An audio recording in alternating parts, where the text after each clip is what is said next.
Friday football forecast. Recording from New York and Los Angeles, your hosts, Nicole Katz and Brianna Klein, are emerging from the tunnel for this week's show. Another sports show is ready to broadcast to you on YouTube and wherever you get your podcasts. Make us one of your stars of the game by subscribing, liking the video, and turning on auto downloads. Before we kick off, please leave us a podcast review and YouTube comment. Attend the postgame on social media for exclusive daily content. Today on another sports show. Hello from an unusual spot. I am currently in my living room on the couch. So first off, big apologies for there being no Tuesday episode of another sports show. I recorded it. It is actually, I would say 70% edited at this point, but I have been away at a work conference all week. You can probably hear it in my voice. And I ran out of time and just didn't get the episode up in a reasonable amount of time.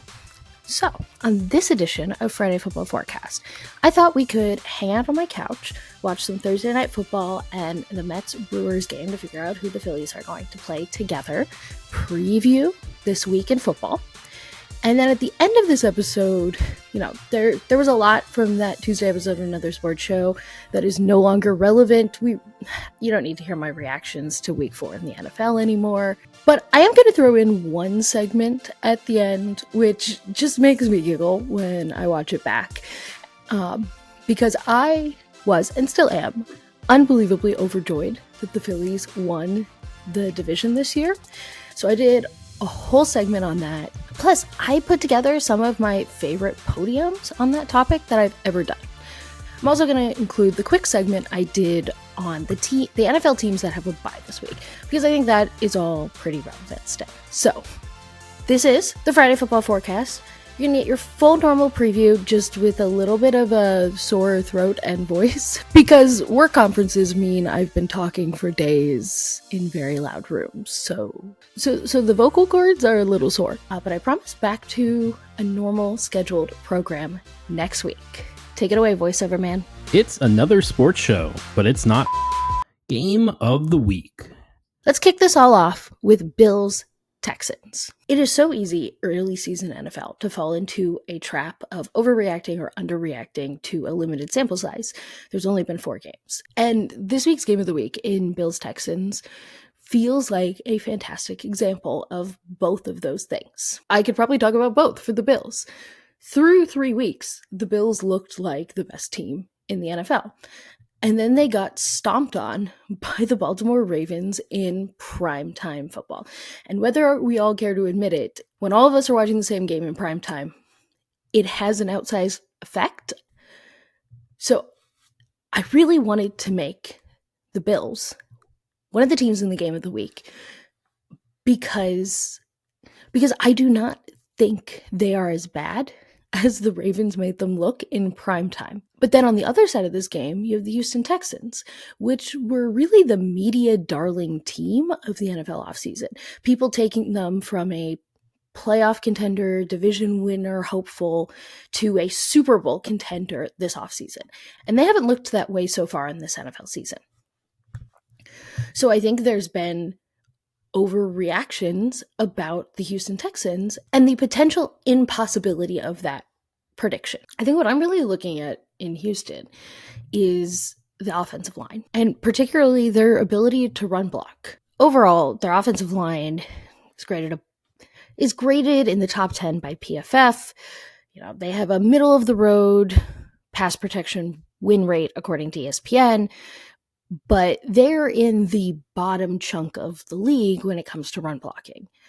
And I think in order for this team to be a Super Bowl contender, they need to be much more balanced than they are. So far this season, they barely beat the Colts, then they barely beat the Bears, they got blown out by the Minnesota Vikings that are looking to be one of the best teams in the NFL, and then barely beat the Jaguars. And it's positive that they're winning and they're 3-1, so there's no sound the alarm bells. But they're not winning in a way that I think instills Super Bowl contender confidence. Then when you look at the Bills were winning in ways that instilled Super Bowl contender confidence. They beat the Arizona Cardinals, they blew out the Miami Dolphins, they blew out the Jacksonville Jaguars, which, quite honestly, everyone's doing right now. And it's really the recency bias that's saying, I don't know if this team is as good as we all thought, even though the Ravens seem to just always be good on prime time. So this is why this is my game of the week. These are two AFC teams that should be big factors in the playoffs at the end of the season.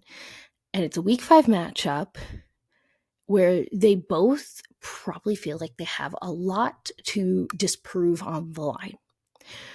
I'm excited to see the Bills and how they bounce back, and if they can bounce back from the loss to the Ravens. And I'm interested to see if the Texans can show more against a team that, despite losing to the Ravens, I think we all know is very good. At the very least, Josh Allen, very, very good at playing football.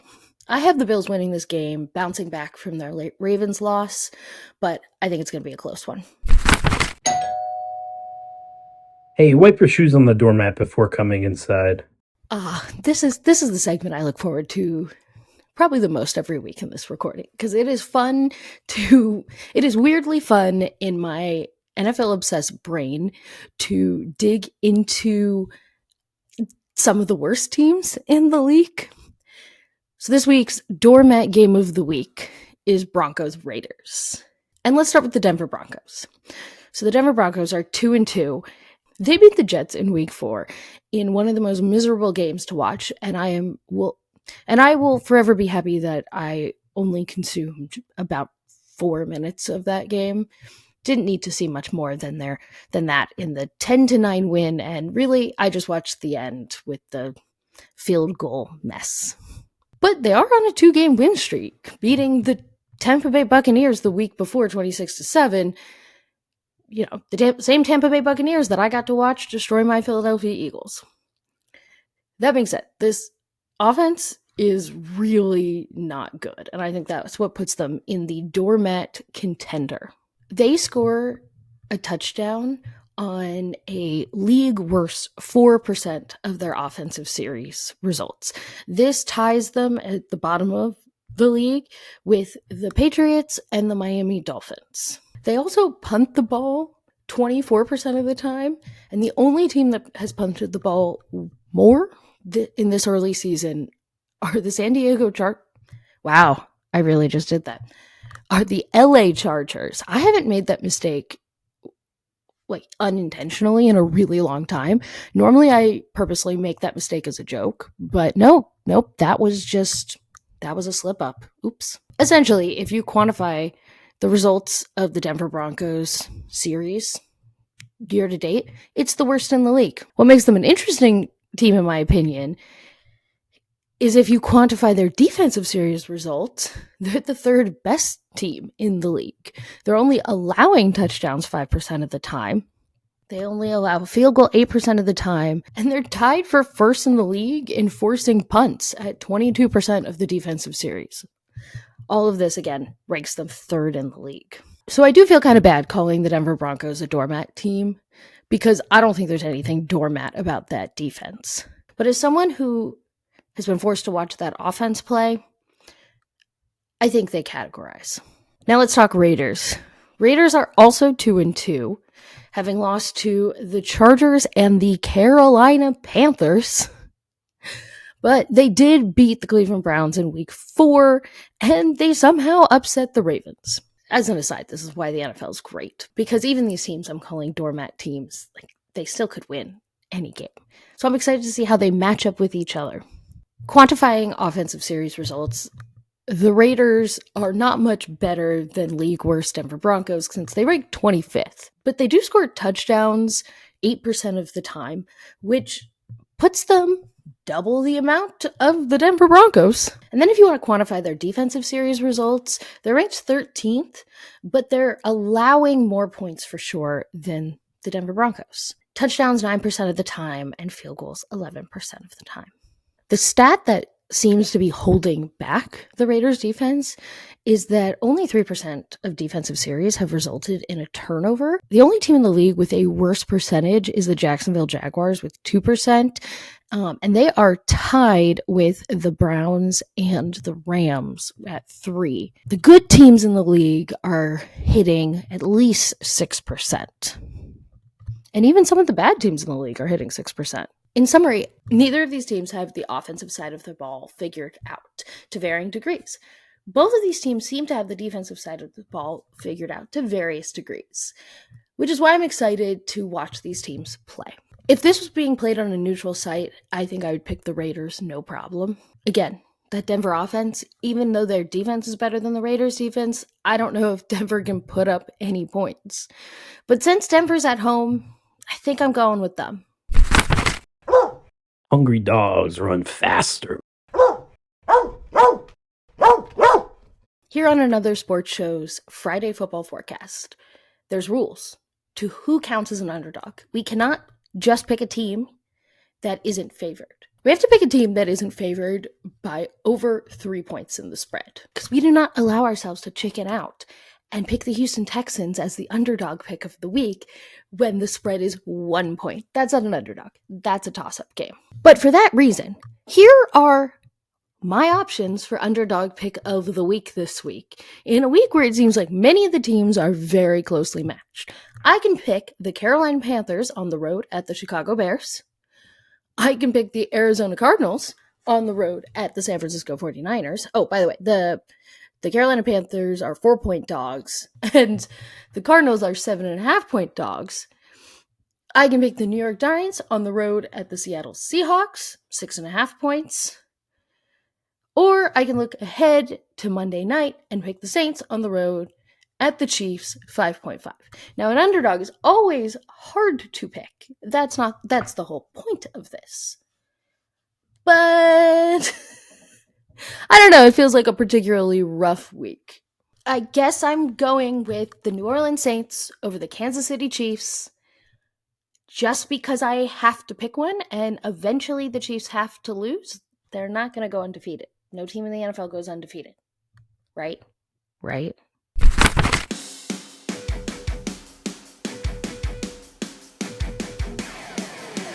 Let's tush the push. Let's push the tush. Let's tush the push. Let's push the tush. Let's tush the push. Let's push the tush. The Minnesota Vikings played the New York Jets this week, and I picked this as my offensive-defensive line matchup of the week, really because I like having an excuse right now to watch the Minnesota Vikings, because they've looked so good, and some of it feels so inexplicable. But what isn't inexplicable, in my opinion, is how well the Minnesota Vikings offensive line has run blocked this season. PFF ranks their run blocking in the top 5 in the NFL, and they are smack dab in the middle of the league in pass protection. And they're going up against a Jets defensive line that, based on expectations, is really underperforming so far this year. So PFF rates the defensive line run defense as second to last in the league, but despite that, they have one of the best in the league win rates, according to ESPN. Now, I trust the eyeballs of people over at PFF, and you could have a high win rate and it still be sloppy and not look great. But that's why I am really excited to see this Jets defensive line go up against the Minnesota offensive line. And then, of course, this feels like a game of expectations versus not. The Jets are coming off a horrible loss in a season with Super Bowl expectations behind Aaron Rodgers. And the Minnesota Vikings are the team with absolutely zero expectations that could be the best team in the NFC right now. Who knows if they'll continue to be. And I think those expectation trends also apply to this offensive line and defensive line. I have decided I refuse to bet against any part of this Minnesota Vikings team until they prove to me that I should. So I think the Minnesota offensive line continues their trend of being able to run on almost anyone. So I'm backing the Minnesota Vikings offensive line and team as a whole in this game. Hey, click over to that game. Hey, no Eagles game this week. They have a bye. So I'm going to be doing a full day of not being stressed about my Philadelphia Eagles. The game in the morning window I think I'm most likely to flip away from RedZone to watch is going to be Ravens-Bengals. Every week, I look at the Cincinnati Bengals team and go, is this the week the defense might not look like the worst in the league? I think there's high possibility at the beginning of this Ravens-Bengals game that I'm going to be excited and interested to watch this. Probably will end up flipping back to RedZone when the Ravens take the lead. Doesn't mean I'm not excited to watch.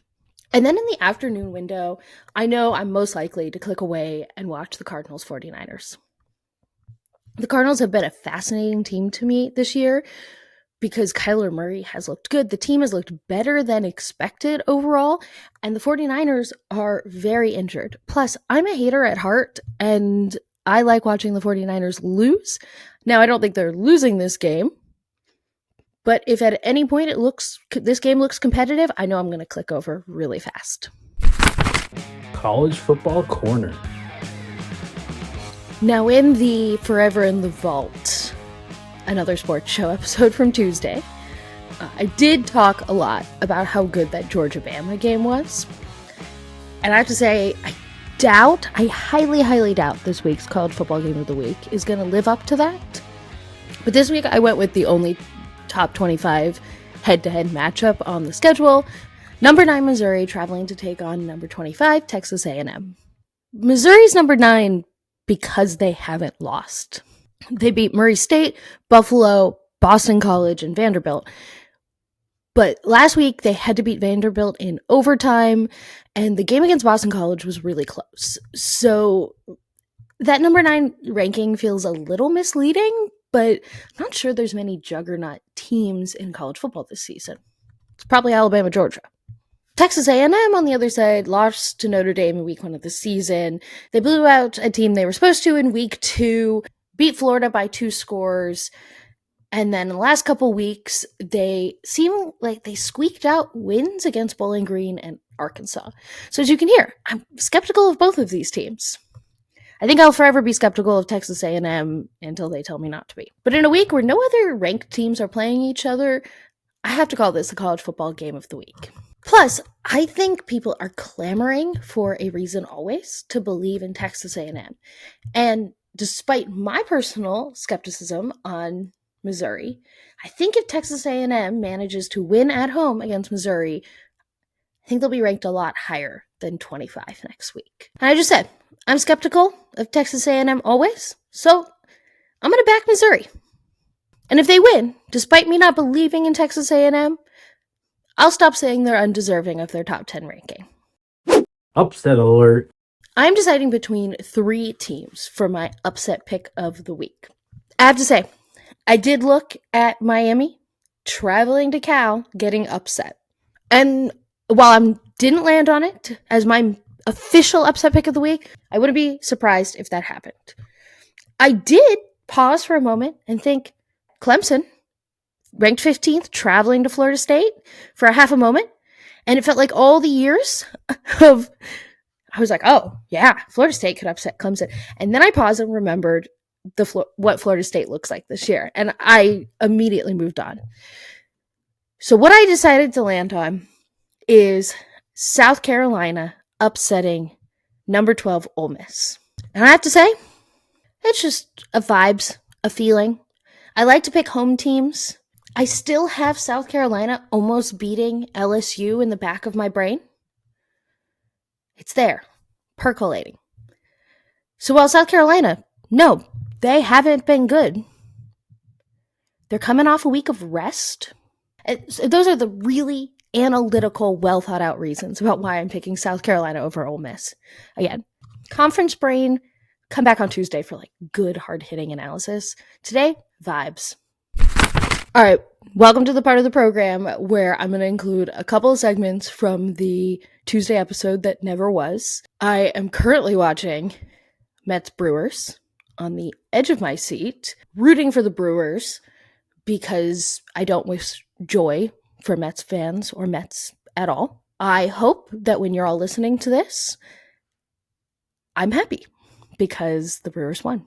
Thank you for all the patience this week. Enjoy me being unhinged and excited about things. Monday morning. Tuesday? NFL Overreaction.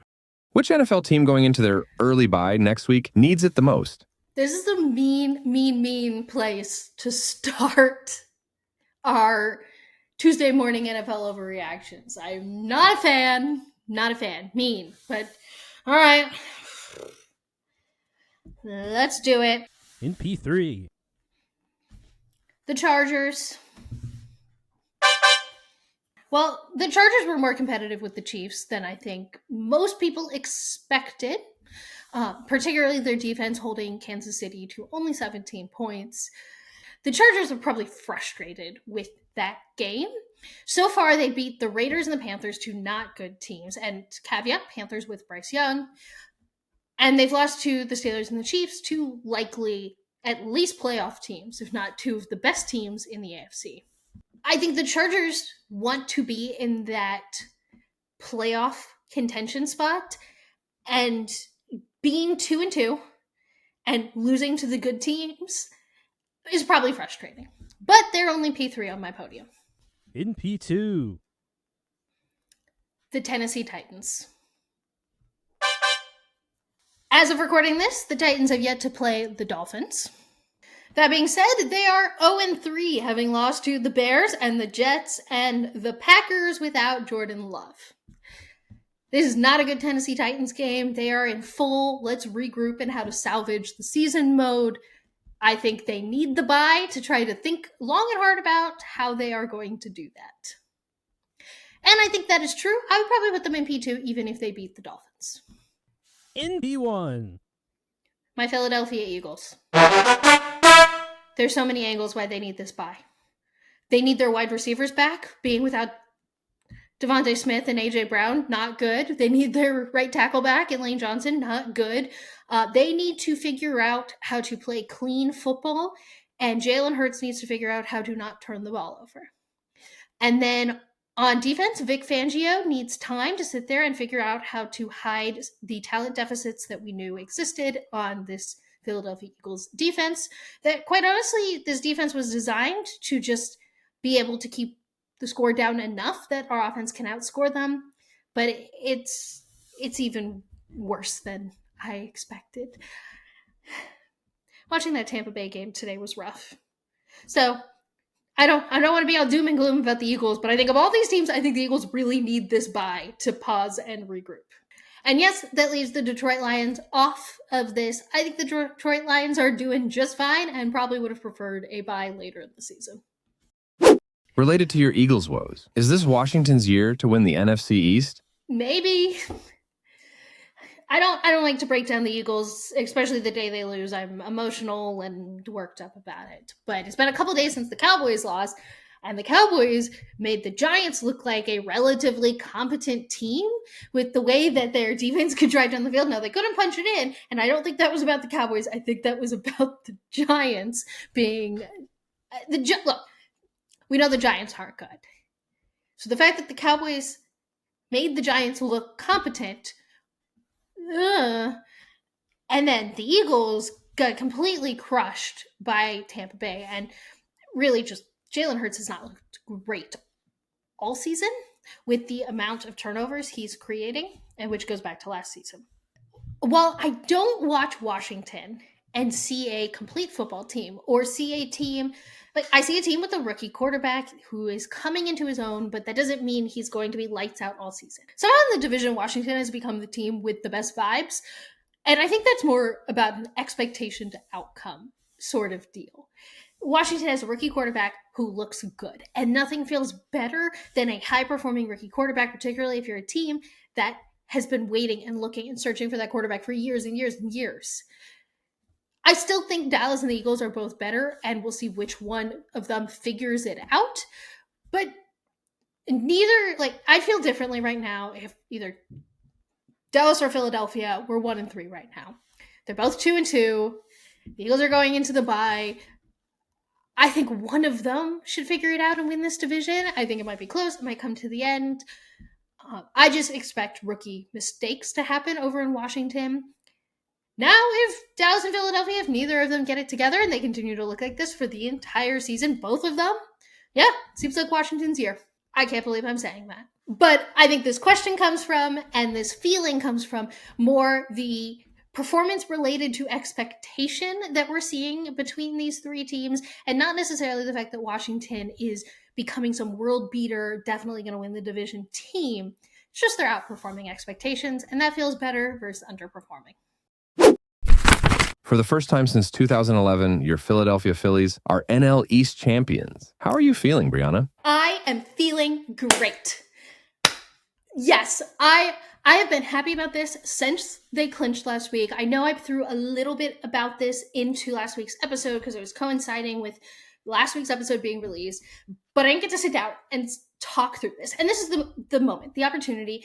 As I'm sitting here recording this, with the exception of the Mets and Braves, the regular season's over. So this is my opportunity to not even gloat, just be overjoyed and ecstatic that this team won the division for the first time since 2011. And it brings me to the first way I would like to celebrate with you all, which is I want to do a podium of things that were happening the last time the Phillies won the division to put into context in everyone's brain just how long ago this was. This is my podium of things that put in context how long it has been since the Phillies have last won the NL East. A bonus mention because Brianna struggled to make a decision. We were still 7 months away from watching the first Avengers film. We had just met Thor. A bonus mention because we struggle with self-editing. Beyonce had just announced she was pregnant. A bonus mention because Brianna struggled to make a decision. Taylor Swift was on tour for her third album. She now has 11 plus a bunch of re-recordings. And she was still a full year away from releasing her fourth album, Red. In P3. LeBron James hadn't won an NBA championship yet. Do you remember that discussion? When we were all like, is LeBron James any good? Is he ever going to win anything? Yeah, we were living in that world. In P2. Disney had not even purchased Star Wars yet. They will purchase Star Wars in Q4 of 2012, a full year after the Phillies won the division last in 2011. In P1. Bryce Harper was 6 months away from making his major league debut. So as you can see, it has been an unbelievably long time since the Phillies won the division. It's been, just putting in context from my life, I know I said this in the little add-on I put in last week's episode, but I am 28 years old, which means that the last time the Phillies won the division, I was in high school. I am now a high school graduate, a college graduate. I have had a full-time job for many years. I have my own place where I live. I pay all my own bills with a car. Things that didn't happen back then. I could not drive when the Phillies last won the division. So, of course, this season is about winning the World Series for a Phillies team that has gotten unbelievably close for the last 2 years. And that is what this is about. But I want to take this moment in time to express how happy and excited and joyous I am that not only did they just make the playoffs this year, they won the division. And they won the division in a way that was never even close. They got out to a lead, and no matter how just okay this Phillies team was at times in this very, very, very long baseball season, none of the teams in the division were at any point competing or contending for that division. They kept the gap large enough that I didn't need to pucker up and get really nervous. There was a couple moments where I was being an irrational fan, and I definitely did get a little too nervous about the division. That end surge by the Mets, the Phillies could have fallen, and they didn't. And I'm just overjoyed and happy because winning the division in baseball has always meant a lot. And even in the wild card world we live in, it means a little less now, but it still means a lot to me as someone who has not really been able to watch. Well, as someone who hasn't been able to watch the Phillies do this, I'm overjoyed. I will add one note from a competitive standpoint. This is an older Phillies team for the most part, and they're banged up. They need the rest. So while I understand that there will always be debates between the momentum of the wild card and, your bats can go cold on the bye, I get that. But I think this Phillies team that I've spent all year watching has the best chance of winning the World Series with the rest and with this bye. Plus, I will take 100% chance to make it to the second round playoffs anytime. Before we move on from Phillies Homerland, is there anything else you want to talk about, Brianna? Okay, yes, I have one more thing. I'd like to do one more podium with you all, which is my personal favorite parts as a homer of the Phillies' celebration of winning the division. Because while it is always fun to watch your team celebrate winning anything, particularly in a champagne locker room fashion, there's just something about watching this Phillies team celebrate that is, I have resisted. No honorable mentions for this one. I have narrowed it down to just the top 3. In P3, Brandon Marsh getting interviewed, asking if he will get any rest that night, and his first instinct is to say no sleep. They're staying up the whole night.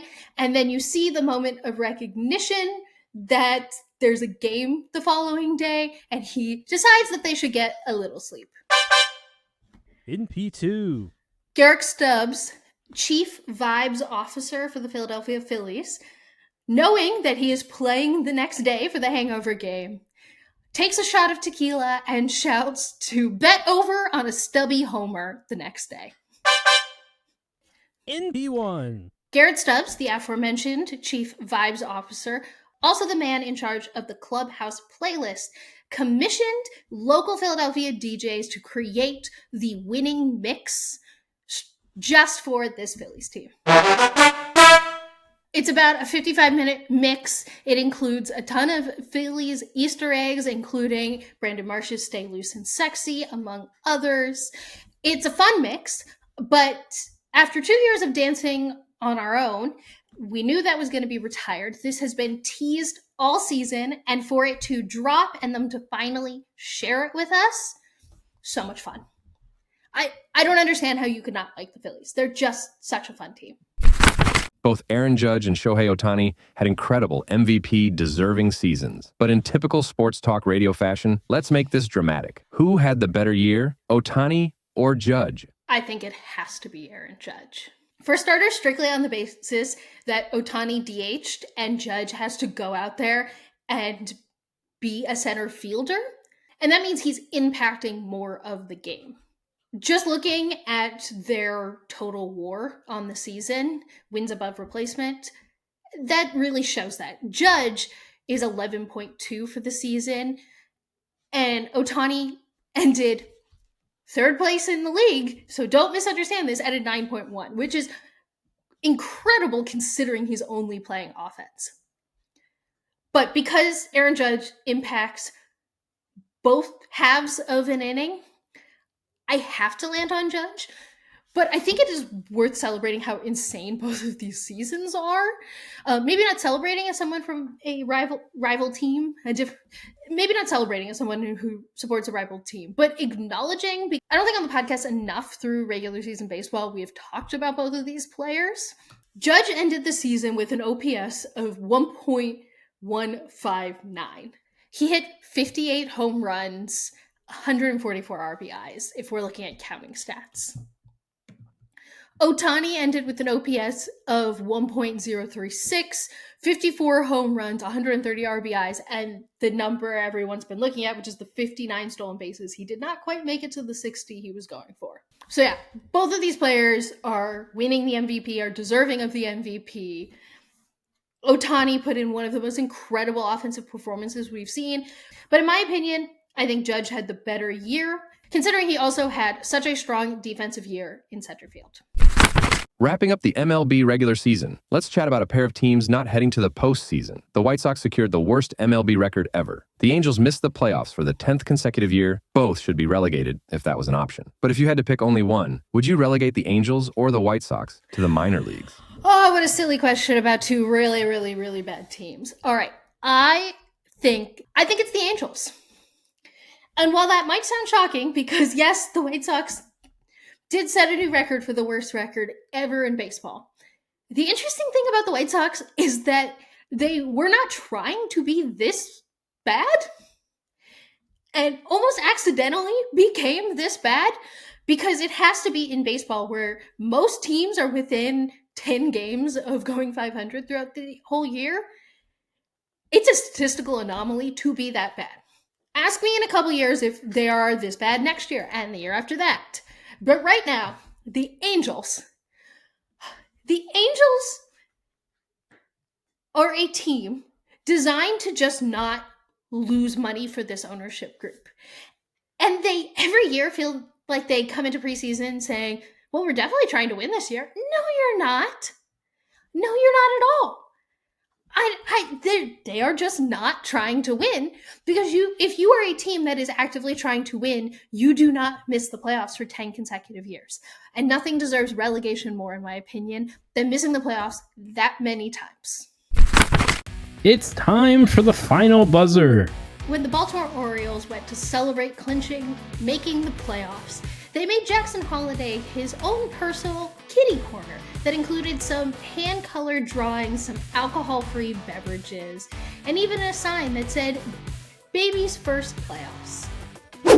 Pop star Sabrina Carpenter kicked off her tour this week, and when she was in Toronto, she wore a really cool bedazzled Toronto Maple Leafs jersey.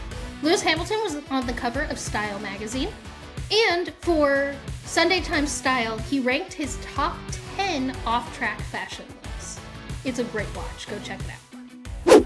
Looks like the Dallas Cowboys are going to be without two important pass rushers for at least the next couple weeks, with defensive end Marcus Lawrence expected to miss a couple weeks with a foot injury, and Micah Parsons dealing with a high ankle sprain. In the midst of all of this, it seems like the Minnesota Timberwolves traded All-Star Karl Anthony Towns to the New York Knicks, and there's so much sports actively going on to talk about the NBA offseason in this episode, but we'll have to circle back to that. An interesting stat that I definitely forgot to include when we were talking about Georgia-Bama, but I'll include here. Did you know that the only team that's beaten Georgia since 2021 is Alabama? In that span, they are 45-3, with all three of those losses being to Alabama. Thank you for listening to another sports show. Thank you to our co-creators, Nicole Katz and Brianna Klein. Thank you to the four-legged executive producers and me, VoiceOver Man. Make us one of your stars of the game by subscribing, liking the video, and turning on auto downloads. Make our day by leaving us a review on your podcast platform of choice and a comment on YouTube. Attend the postgame on social media for exclusive daily content. We'll be back to review the playbook every week. See you next Tuesday. Today was another sports show, but it definitely wasn't too Philadelphia sports heavy. No, definitely not.